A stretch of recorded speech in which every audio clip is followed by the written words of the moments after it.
Well, welcome to the Startup Espresso.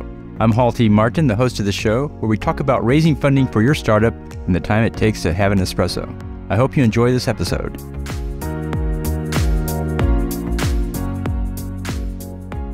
Hello, this is Hall T. Martin with the Startup Funding Espresso, your daily shot at startup funding and investing. In emailing an investor, consider these essential to-dos. Avoid sales-like verbiage, as investors have their guard up against sales pitches. Focus on what value you can provide the investor.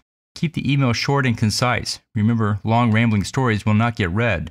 Use numbers to make your case, as it proves specificity and demonstrates your knowledge of the subject matter. Don't forget to tell the investor what you want them to do.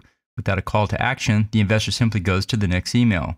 Finally, include these key points in your email: the problem you solve, the solution you offer, current traction, fundraise status, and call to action. Thank you for joining us for the Startup Funding Espresso, where we help startups and investors connect for funding. Let's go start listening to today.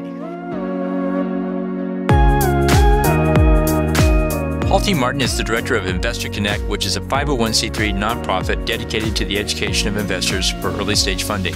All opinions expressed by Hall and podcast guests are solely their own opinions and do not reflect the opinion of Investor Connect. This podcast is for informational purposes only and should not be relied upon as a basis for investment decisions.